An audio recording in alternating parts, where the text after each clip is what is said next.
Oke, halo semuanya. Selamat datang kembali di channel Trade Stock ya. Balik lagi bersama saya Rahadi di video kali ini kita kembali akan menganalisa saham IPO lagi nih, yaitu dengan kode emiten UNTD ya, atau dengan PT Terang Dunia Intronusa Tbk. Seperti yang kita ketahui ya, di awal Februari ini ya sama dengan awal Januari kemarin ya, yang mana banyak sekali parade saham IPO yang mau listing di bursa kita. Nah, daripada kita bingung harus pilih saham IPO yang mana, lebih baik kamu tonton video ini sampai selesai. Nanti di akhir kamu bisa putuskan atau kita mendapat kesimpulannya bahwa saham ini menarik atau tidak untuk kita buy. Jadi seperti itu ya. Oke, langsung aja ya untuk analisa saham IPO ini di PT UNTD. Oke, sebelumnya saya mau mengingatkan buat kamu jangan lupa ya buat like, komen dan juga di subscribe di channel YouTube TradeStock, dan ya kamu bisa main-main ya ke Instagram kita di @tradestock.id buat dapetin nih, biasa kita share juga info-info menarik yang lainnya di sana seperti itu. Jadi jangan lupa follow akun Instagram kita dan juga subscribe YouTube kita. Kemudian kamu nih, kamu bisa join langsung ya di Telegram channel kita. Linknya itu ada di deskripsi ya, untuk dapetin info-info terupdate, watchlist saham di sana. Pokoknya banyak banget deh info-info seputar market di Telegram kita. Jadi kamu silahkan langsung aja join di link yang ada di deskripsi kami. Nah, terakhir saya mau mengingatkan bahwa buat kamu ya yang misalkan sehari ini trading masih sendiri aja atau masih bingung, nggak punya temen, mau tanya-tanya ke siapa, nggak ada gitu ya. Nah, kamu bisa langsung nih buka rekening KB Palburi Sekuritas melalui cabang kita, melalui cabang TradeStock. Dengan minimal deposit 5 juta aja kamu udah dapetin banyak sekali keuntungan ya menjadi nasabah kita, yaitu mulai dari kamu bisa join ke grup VIP kita, kamu bisa dapat rekomendasi saham, kamu bisa konsul portfolio langsung kepada saya pribadi, kamu bisa tanya jawab dan yang lain-lain. Pokoknya banyak sekali keuntungan kalau kamu buka rekening KB Palburi Sekuritas. Nah, semua itu kamu dapatkan secara gratis. Jadi syaratnya kamu tinggal buka rekening Palburi saja. Untuk pendaftarannya langsung saja kamu hubungi nomor admin kita ya di nomor 085158500463, atau langsung aja scan QR code yang ada di sini. Oke, itu info dari saya pribadi. Nah, kemudian ya seperti biasa kita disclaimer on dulu ya. Jadi analisa yang diberikan pada penulisan ini itu murni pandangan pribadi penulis ya, berdasarkan pemahaman dan pengalaman yang dimiliki, dan semua data bersumber dari prospektus perusahaan. Jadi semua yang akan kita paparkan di sini itu semuanya bersumber di prospektus perusahaannya ya, seperti itu. Tidak ada yang dilebihkan, tidak ada yang dikurang-kurangi. Jadi investor harus berhati-hati terhadap semua analisa ya dan rekomendasi yang diberikan, dan setiap investor wajibkan untuk melakukan analisa kembali sesuai dengan metode yang kamu gunakan. Semua rekomendasi ini bersifat sebagai informasi, bukan perintah beli atau jual. Resiko dan keuntungan sepenuhnya menjadi tanggung jawab pribadi. Jadi saya harapkan kamu bisa dapat informasi sebanyak-banyaknya dari video ini. Oke, langsung aja kita mulai dari background perusahaannya terlebih dahulu. UNTD ini perusahaan apa sih? Nah, kalau kita lihat dari prospektusnya, background utama perusahaan ini, jadi perseroan ini berkedudukan di Kabupaten Bogor ya. Di Kabupaten Bogor, mungkin di sini ada yang orang Bogor atau orang sekitar Bogor atau orang Jawa Barat, pasti harusnya udah nggak asing lah ya mungkin. Yang merupakan salah satu produsen sepeda dan sepeda motor listrik. Wah, jadi dia memproduksi, perusahaan ini memproduksi sepeda dan juga sepeda motor listrik. Produk sepeda dikelompokkan menjadi dua tipe produk, yaitu sepeda dan sepeda listrik. Nah, ada sepeda listrik. Jadi sepeda biasa ya yang digoes gitu, dan sepeda listrik yang mungkin terbaru sepertinya. Belakangan ini kan listrik mulai hype ya. Nah, produk sepeda motor listrik dikelompokkan menjadi dua tipe produk, yaitu moped, motor apa ya, dan motor listrik. Moped tuh motor apa ya panjangnya, saya nggak tahu deh. Coba yang tahu tulis di komen ya. Nah, perseroan menawarkan produk dengan merek milik sendiri, jadi atau private label. Jadi punya dia sendiri, bener-bener UNTD ini bikin motor listrik, bikin sepeda listrik buatan dia dan dijual. Bukan dia beli di orang lain motor yang udah jadi terus dijual ke orang lain, enggak. Jadi dia beli sendiri, dia buat sendiri, baru mereka yang buat, mereka yang jual. Nah, selain menjual produk sepeda motor dan sepeda motor listrik, perseroan juga menjual suku cadang untuk sepeda dan motor sepeda motor. Oh, jadi dia nggak hanya jual sepeda dan sepeda listrik dan motor listrik, mereka juga menjual yaitu suku cadang. Oke, perusahaan ini bergerak masuk ke dalam sektor consumer cyclical ya, dengan subsektornya for equipment dan hobby good. Jadi kebayang ya, oh berarti ini perusahaan sepeda listrik. Memang bagus nih ya. Kemarin ada isu pemerintah tuh mau menaikkan pajak dari kendaraan motor bensin ya. Jadi memang listrik ini kalau kita lihat belakangan ya memang sedang digenjot sama pemerintah, yang mana pemerintah memberikan intensif gitu ya, berupa waktu itu kemarin tuh saya dapat intensif pas beli motor listrik itu dapat sekitar 7 jutaan untuk satu motor listrik. Jadi memang intensif yang pemerintah berikan untuk yang listrik ini memang sangat didukung sekali oleh pemerintah, karena pemerintah juga mungkin ya, kalau motor listrik kan mereka kalau motor biasa mereka itu ada bahan bakunya kan bensin ya atau pertalite gitu. Nah itu kan disubsidi sama pemerintah. Mungkin pemerintah ya udah ayo kita beralih ke motor listrik supaya subsidinya mungkin bisa berkurang, nanti dialihkan ke yang lain, mungkin seperti itu. Jadi memang untuk saat ini itu memang yang listrik ini didukung sekali oleh pemerintah. Nah, kita lihat dari jumlah produksinya ya. Oke, kalau kita lihat produksi 2023 di sini ada 2020, 2021, 2022, 2023. Kalau sepeda biasa 2020 cukup banyak ya, 300 hampir 387 ribuan, 224. Oh, produksinya semakin tahun semakin berkurang nih kalau sepeda biasa. Nah, sedangkan sepeda listrik semakin bertambah. Bisa dilihat dari 2020 hanya memproduksi 600, lalu 2021 memproduksi 590, dan 2022 dia memproduksi 11 ribuan dan 21 ribu di 2023 kemarin. Jadi memang seperti yang diketahui, jadi memang sepeda listrik ini hype-nya cukup bagus gitu. Tapi sepeda biasanya ini cukup berkurang nih karena mulai ditinggal mungkin ya. Nah, sedangkan untuk motor listriknya 2020 mereka belum produksi ya. Produksi 2021 355, 2022 997, 9. Oh, ini kurangnya nggak beda jauh lah 2022 dan 2023.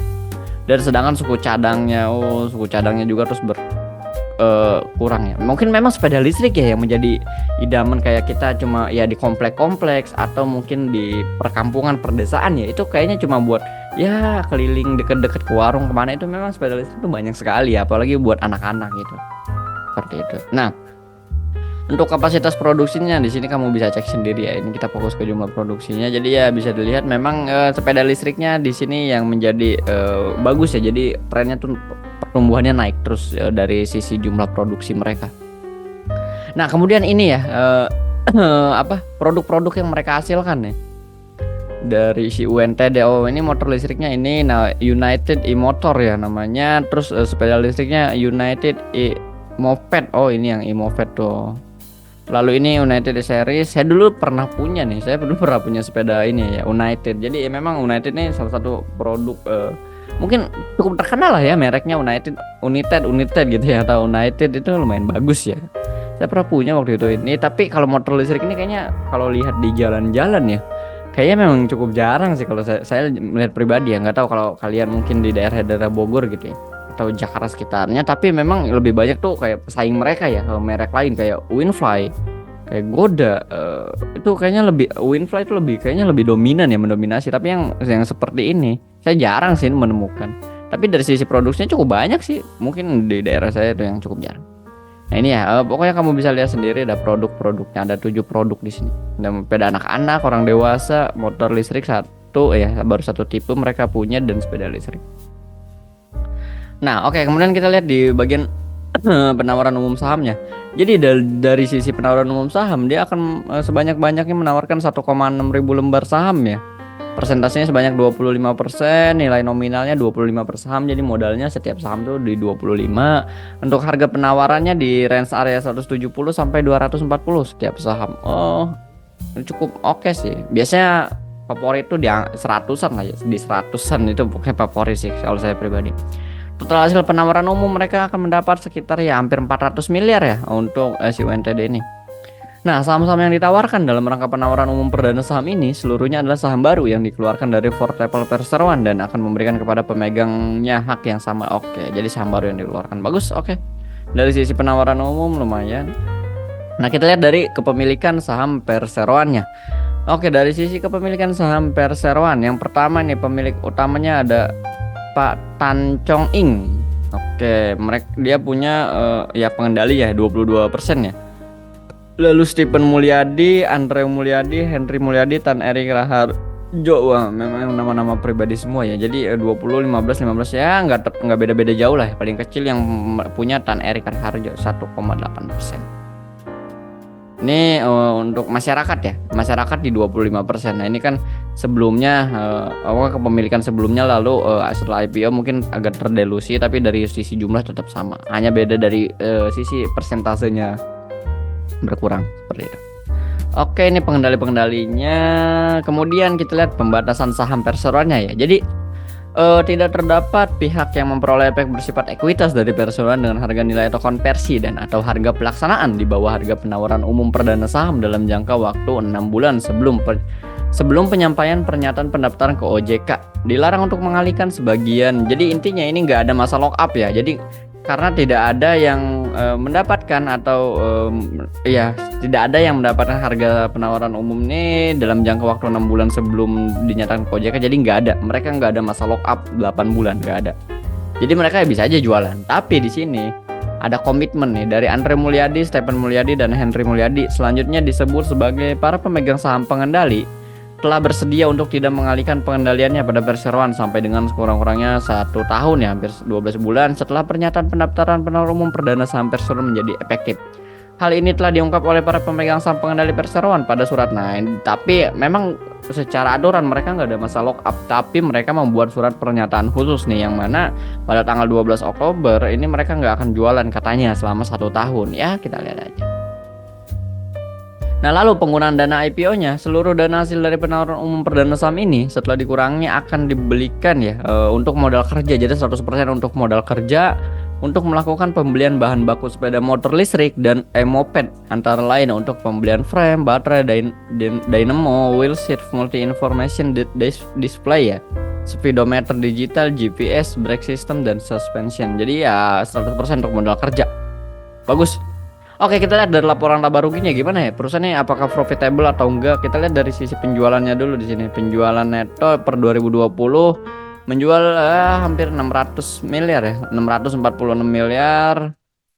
Lalu penjualan 2021 turun jadi 500 miliar, lalu penjualan 2022 di periode Desembernya itu turun jadi 409 miliar. Dari sisi penjualan turun terus periode Desember, tapi periode Juli ini 2022 penjualan 247 miliar dan 2023-nya 479 miliar. Nah, di sini naik.